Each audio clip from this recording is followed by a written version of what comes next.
கிராம நத்தம் காலி இடங்களுக்கு அந்த காலி மனைகளுக்கு பட்டா வழங்க புதிய ஒரு வழிகாட்டு நெறிமுறைகள் அடங்கிய ஒரு சுற்றறிக்கையை அனைத்து மாவட்ட ஆட்சியர்களுக்கும், அனைத்து வருவாய்த்துறை அலுவலர்களுக்கும், அனைத்து விசாரணை அலுவலர்களுக்கும் நில நிர்வாக ஆணையர் வந்து அனுப்பியிருக்கிறாங்க. உண்மையிலேயே வந்து இந்த கிராம நத்தம் நிலங்கள் சில இடங்கள்ல வந்து வேக்கண்ட் லேண்டாக இருக்கு. அதுக்கான ஆவணங்கள் நம்மகிட்ட இருக்கும். சில நேரங்களில் அதை நம்ம ஆக்கிரமிப்பு செஞ்சு ஒரு வீடு கட்டியிருப்போம். இது அந்த நத்தம் நிலவரி திட்டத்துல வந்து மாற்றம் செய்யப்பட்டிருக்கும். இது போன்ற பல சட்டச்சிக்கல் இருக்கு. இதை தீர்த்து வைப்பதற்காக 2015 அப்போதைய நில நிர்வாக ஆணையராக இருந்த கிரிஜா வைத்தியநாதன் அவர்கள் வந்து ஒரு சுற்றறிக்கை அனுப்புறாங்க. அந்த சுற்றறிக்கை முழுமையாக பின்பற்றப்படல.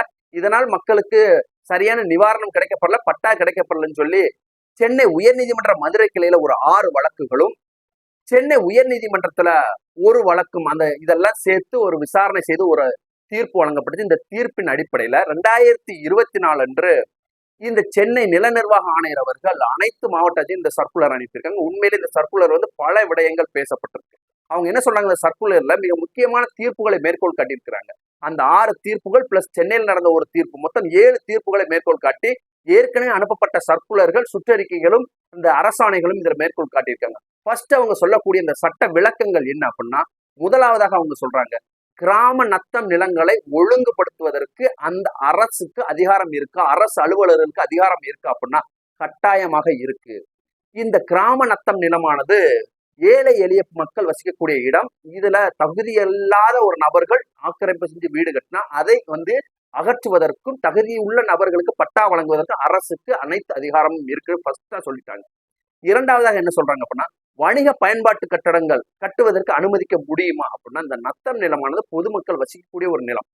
இங்கு நீங்க ஷாப் சைட்டுகளோ இல்ல ஷாப்பிங் காம்ப்ளெக்ஸ்களோ இல்ல கடைகளோ எதுவுமே நீங்க கட்டக்கூடாது, கட்டுவதற்கு அனுமதிக்கப்பட மாட்டது. அப்படி கட்டுனா அதை இடித்து அகற்றுவதற்கு அனைத்து அதிகாரமும் அரசு அலுவலர்களுக்கு இருக்குன்னு சொல்லியிருக்கு. மூன்றாவதாக என்ன சொல்றாங்க, சட்டவிரோத ஆக்கிரமிப்புகள் அகற்றப்பட வேண்டுமா அப்படின்னா கட்டாயமாக அகற்றப்பட வேண்டும். இந்த நத்தம் நிலமானது ஏழை எளிய மக்களுக்கான நிலம். இதுல தகுதி இல்லாத நபர்கள் இதை ஆக்கிரமிப்பு செஞ்சு வீடு கட்டினாங்கன்னா கட்டாயமாக அதை இடித்து அகற்றலாம் சொல்றது. அடுத்து 4வது பாயிண்டாக என்ன சொல்றாங்கன்னா, அரசு புதிய ஒரு சுற்றறிக்கை வெளியிடலாம் அப்படின்னு சொல்லி மேற்கண்ட வழக்குகள்ல சொல்லப்பட்டிருக்கு. அதை பின்பற்றி இந்த சர்க்குலர் 2024 நில நிர்வாக ஆணையரால் இது வந்து வெளியிடப்பட்டிருக்கு. உண்மையிலே இந்த நத்தம் நிலங்கள்ல கிட்டத்தட்ட ஒரு 6 வழக்குகள் நடந்துச்சு சொன்ன பாத்தீங்களா, அந்த 6 வழக்குகளை இணைத்து இந்த சர்க்குலர்ல மிக தெளிவாக ஒரு 6 கேட்டகரியாக அவங்க பிரிச்சு தெளிவாக ஒரு விளக்கத்தை கொடுத்துருக்காங்க. ஃபர்ஸ்ட் கேட்டகரி என்ன சொல்றாங்க அப்படின்னா, நத்தம் செட்டில்மெண்ட் காலத்தில் இருந்து தற்போது வரை வீடு இருந்தால், ஐயா இந்த ஒரு நத்தம் நிலவரி திட்டம்னு வந்துச்சு, நம்ம யூடிஆர் காலம் இருக்கு பாத்தீங்கன்னா, நில உடைமை மேம்பாட்டு திட்டத்துக்கு அப்புறம் இந்த வீடுகள் மக்கள் வசிக்கக்கூடிய பகுதிகளை சரி செய்வதற்காக நத்தம் நிலவரி திட்டம்னு ஒன்று வந்துச்சு. அந்த நத்தம் நிலவரி திட்ட காலத்தில் இருந்து தற்போது வரை இந்த இடத்துல வீடு இருக்கு, எங்க தாத்தா எங்க அப்பா நாங்க எல்லாருமே பரம்பரையா வசிச்சுட்டு வரோம், ஆனா பட்டா இல்ல, நான் யார்கிட்ட விண்ணப்பிக்கணும் அப்படின்னா, நீங்க RDO, அதாவது ரெவன்யூ டிவிஷனல் ஆபீசர்கிட்ட நீங்க விண்ணப்பிச்சு பட்டா பெற்றுக்கலாம். வேற எங்கேயுமே நீங்க அலைய வேண்டிய அவசியம் இல்லை, தாசில்தார்ட்ட கூட போக வேண்டிய இந்த சர்க்குலர்ல தெளிவாக சொல்லப்பட்டிருக்கு. இரண்டாவது கேட்டகரியாக என்ன சொல்றாங்க அப்படின்னா, செட்டில்மெண்ட் காலத்தில் வீடு இருந்தது ஆனா இப்ப இல்ல, நத்தம் நிலவரி திட்டத்துல எங்க தாத்தா வீடு வச்சிருந்தாரு, ஆனா இப்ப நாங்க வெளியூர் அங்கங்க நாங்க போயிட்டோம், அந்த இடத்துல வீடே கிடையாதுங்க, ஆனால் உரிமை ஆவணம் எங்கிட்ட இருக்கு, எங்க தாத்தா கிரையம் வாங்கியிருக்காரு, எங்க அப்பா பேர்ல இருக்கு, என் பேர்ல இருக்கு அப்படின்னு சொல்லி இந்த ஆவணங்கள் அடிப்படையில நீங்க பட்டா கோருவதாக இருந்தால், வீடு இல்லாட்டும் பரவாயில்ல, ஆனா முன்னாடி அதுல வீடு இருந்துச்சு இப்ப வீடு இல்ல அப்படின்னா நீங்க தாராளமாக வந்து RDO விண்ணப்பம் செஞ்சு அந்த ரெவன்யூ டிவிஷனல் ஆஃபீஸர் வருவாய் கோட்டாட்சியிட்ட விண்ணப்பம் செஞ்சு பட்டா பெற்றுக்கலாம். இது இரண்டாவது கேட்டகரி. மூன்றாவதாக என்ன சொல்றாங்க அப்படின்னா, செட்டில்மெண்ட் காலத்திலும் தற்போது வரை அதுல வீடே கிடையாது, காலி மனையாக இருக்கு, வேக்கண்ட் லேண்டாக இருக்கு அப்படின்னா இதுக்கு என்ன பண்ணணும் அப்படின்னா, இதுக்கு DRO தான் நீங்க போய் கேட்கணும். DRO நீங்க மனு கொடுக்கணும். மனு கொடுத்து இது மாதிரி வந்து பாத்தீங்கன்னா ஆவணங்கள் எங்கிட்ட இருக்கு, இது முறைப்படியாக கிரயம் பெற்ற ஆவணம் இவங்கிட்ட இருக்கு, இந்த ஆவணம் செயின் லிங்க்ல எங்களுக்கு தான் வந்திருக்குங்க, இதுல எல்லாமே எந்த விதமான வில்லங்கமும் கிடையாது, ஆனா என்ன எங்க தாத்தா வீடு கட்டல, எங்க அப்பா வீடு கட்டல, நானும் வீடு கட்டல, இது வந்து எம்டி லேண்டா இருக்கு, ஆனா தற்போது வருவாய் கணக்குகள்ல இதுல வந்து பாத்தீங்கன்னா நத்தம் வேக்கண்ட் சைட்னு இருக்கு, அதாவது நத்தம் காளிமனைன்னு இருக்கு, இதுக்கு எங்க பேர்ல பட்டா கொடுக்கணும், ஆவணங்கள் இருக்குன்னு நீங்க கேட்டீங்கன்னா இந்த DRO டிஸ்ட்ரிக்ட் ரெவன்யூ ஆபீசர் என்ன பண்ணுவார் அப்படின்னா, CLA அதாவது கமிஷனர் ஆஃப் லேண்ட் அட்மினிஸ்ட்ரேஷன் நில நிர்வாக ஆணையருக்கு பரிந்துரை பண்ணுவார். இது மாதிரி ஆவணங்கள் அடிப்படையில் எல்லாமே இருக்குன்னு சொல்லி விசாரணை செஞ்சு பரிந்துரை பண்ணி பரிந்துரையின் அடிப்படையில் அவர் ஒரு முடிவு எடுப்பார். அது பட்டா கொடுக்கலாம் இல்ல கொடுக்காமலும் போகலாம். அதாவது 4வது ஒரு கேட்டகரியாக சொல்றாங்க. என்ன சொல்றாங்க அப்படின்னா, சிவில் வழக்குகளும் உரிமை தகராறுகளும் நீதிமன்றத்துல வந்து நிலுவையில் இருக்கு வழக்குகள். இந்த மாதிரி ஒரு சூழ்நிலை என்ன பண்ணலாம் அப்படின்னா, இதுக்கு ஆடியோ டைரக்டா சொல்லிடுவார். நீதிமன்ற வழக்குகள் முடியட்டும், அது வரக்கூடிய அந்த தீர்ப்பின் அடிப்படையில நம்ம முடிவெடுக்கலாம். இந்த நிலம் யாருக்கு சொந்தம் என்று சொல்லி பார்த்துக்கலாம் சொல்லிடுறார். அடுத்து 5வது கேட்டகரியாக சில இடங்கள்ல இந்த ராயத்து வாரி மனைகள் வந்து இந்த நத்தமாக மாற்றப்பட்டு நத்தம் காலி மனையாக மாறி இருக்கும். இது மிக முக்கியமான நிறைய நபர்கள் இந்த பிரச்சனை இருக்கு. ராயத்துவாரி மனையாக அவங்ககிட்ட பத்திரம் இருக்கும். ஆனா நத்தம் நிலவரி திட்டத்துல அது நத்தம் நிலமாக மாற்றம் செய்யப்பட்டு காலி மனையாக வருவாய் கணக்குல பதிவுல ஏற்றப்பட்டிருக்கும். அப்ப இந்த மாதிரி நேரத்துல நீங்க என்ன பண்ணா அந்த உரிமை ஆவணங்களை வைத்துக்கொண்டு நீங்க வந்து டைரக்டா வந்து ஆடியோ ஓட்ட நீங்க பட்டா கேட்டு நீங்க விண்ணப்பம் செய்யலாம். இதுல ஆடியோ விசாரணை செய்யணும் தெளிவாக சொல்லப்பட்டிருக்கு இந்த சர்க்குலர்ல.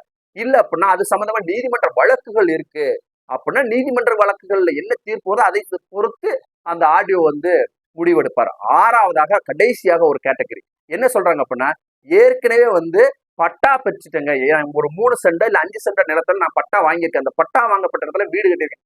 பக்கத்துல ஒரு காளிமனை இருந்துச்சு, அதையும் சேர்த்து நான் ஆக்கிரமிப்பு பண்ணிட்டேன்.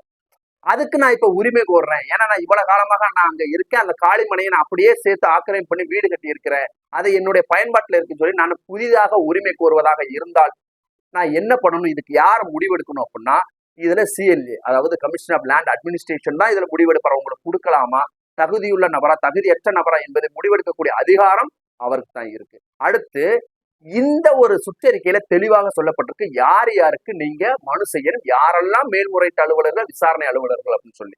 அப்ப இந்த சுற்றறிக்கையை பொறுத்தளவு ரெவன்யூ டிவிஷனல் ஆபீசர் தான் முதல் மேல்முறையீட்டு அலுவலராக இதுல வந்து நிர்ணயம் செய்யப்பட்டிருக்காரு. இவருக்கு தான் ஃபர்ஸ்ட் நீங்க வந்து மனு கொடுக்கணும். 2வதாக பாத்தீங்கன்னா அவர் கொடுக்கக்கூடிய அந்த தீர்ப்பும் அந்த உத்தரவும் அந்த ஆணையும் உங்களுக்கு ஏற்புடையதாக இல்லை அப்படின்னா நீங்க மறாய்வு ரிவிஷனல் பெட்டிஷனாக யார்கிட்ட கொடுக்கணும் அப்படின்னா டிஸ்ட்ரிக்ட் ரெவன்யூ ஆபீசர் டிஆர்ஓட்ட கொடுக்கணும். டிஆர்ஓ என்ன பண்ணுவாரு அப்படின்னா அதை ஏற்று விசாரணை செய்வாரு. இல்ல அவர் என்ன பண்ணுவார் அப்படின்னா சிஎல்ஏ அதாவது கமிஷன் ஆஃப் லேண்ட் அட்மினிஸ்ட்ரேஷனுக்கு அந்த நில நிர்வாக ஆணையருக்கு பரிந்துரை பண்ணுவார். இது கடைசி முடிவெடுக்கக்கூடிய ஒரு அதிகாரம் சிஎல்ஏ இந்த நில நிர்வாக ஆணையருக்கு தான் இருக்கு. அப்புறம் இந்த முக்கியமான ஒரு நிபந்தனைகளும் இதுல சொல்லப்பட்டிருக்கு. பட்டா வழங்கும் போது இந்த அரசு அலுவலர்கள் பின்பற்ற வேண்டி சரிபார்க்க வேண்டிய சில விடயங்களையும் இந்த ஒரு சுற்றறிக்கையில தெளிவாக சொல்லப்படும். ஃபர்ஸ்ட் என்ன சொல்றாங்க அப்படின்னா தொடர்ச்சியான உரிமை ஆவணங்கள் அதாவது செயின் ஆஃப் அந்த டாக்குமெண்டேஷன் அப்படின்னு சொல்றாங்க. செயின் டாக்குமெண்ட் அப்படிங்கிறாங்க. அந்த உரிமை ஆவணங்கள் இவங்ககிட்ட தெளிவா இருக்கா, தாத்தா அப்பா இந்த மாதிரி தெளிவா வந்திருக்கா அப்படிங்கிறத நீங்க ஃபர்ஸ்ட் அதை வந்து பரிசீலனை செய்யணுங்கிறாங்க. 2வதாக என்ன சொல்றாங்க அப்படின்னா நிலத்தின் எல்லைகளை அதை கரெக்டாக அந்த நிலத்தின் எல்லைகள் குறிப்பிடப்பட்டிருக்கா அந்த டாக்குமெண்ட்ல அப்படின்னு பார்க்கணும். பொருந்துகிறதா இப்போது இருக்கக்கூடிய இந்த காளிமனைக்கும் இந்த ஆவணத்தில் குறிப்பிடப்பட்டிருக்கக்கூடிய அந்த எல்லைகளும் சரியாக பொருந்துதான் நீங்க பார்க்கணும். 3வதாக அவங்க என்ன சொல்றாங்க அப்படின்னா தொடர்ச்சியான அனுபவம் நிரூபிக்கப்பட்டிருக்கான்னு பார்க்கணும். அவங்க தொடர்ச்சியா அதை அனுபவிச்சுட்டு வராங்களா இல்ல வேற ஏதாச்சும் ஒரு சிவில் டிஸ்ட்ரிபியூட் இருக்கா இல்ல வேற யாராச்சும் வந்து பிரச்சனை பண்றாங்களா என்பதை நீங்க உறுதி செய்யணும் அப்படிங்கிறாங்க. அதுக்கடுத்து என்ன சொல்றாங்க அப்படின்னா அதிகபட்சமாக 35 சென்ட் வரைக்கும் நத்தம் நிலத்துல ஒருத்தர் கொடுக்கலாம்னு இருக்கு. 35 சென்ட் தான் இருக்கா இல்ல அதற்கு மேல் இருக்கா என்பதை நீங்க உறுதிப்படுத்தணும். அந்த வரம்புக்குள் வாராங்களான்னு பார்க்கணும். 35 சென்ட்டுக்கு மேல இருந்து அது உச்சவரம்பு சட்டத்தின்படி தவறு, அதை கொடுக்க முடியாது, அரசை எடுத்துக்கலாம்னு சொல்லி சட்டத்திலே வழிவகை செய்யப்பட்டிருக்குன்னு பார்க்கணும். அடுத்து கடைசியாக என்ன சொல்றாங்க அப்படின்னா போலி அல்லது இரட்டை கோரிக்கைகள் இருக்கு, அதாவது போலியான டாக்குமெண்டா இல்ல டபுள் டாக்குமெண்டா என்பதை நீங்க பரிசீலனை செய்யணும். இதெல்லாம் பரிசீலனை செஞ்சுதான் இந்த விசாரணையை நீங்க தொடங்கணும் அப்படின்னு சொல்லி இந்த 6 வகையான கேட்டகரியும் இந்த 6 வகையான தீர்ப்புகளையும் வச்சு தொகுத்து இந்த ஒரு சர்க்குலர் அனுப்பப்பட்டிருக்கு. நிறைய நேரங்கள்ல கிரிஜா வைத்தியநாதன் சர்க்குலர் நம்ம இவ்வளவு காலம் பேசிக்கிட்டு இருந்தோம். இந்த புதிய சர்க்குலரை இப்போ வந்து நம்ம வெளியிட்டிருக்கோம். இது சம்பந்தமாக வந்து நிறைய நபர்கள் வந்து உங்க பிரச்சனையை தீர்த்து வைப்பதற்கு ஒரு ஏதுவாக அமையும் அப்படின்னு சொல்லி நம்ம நம்புறோம்.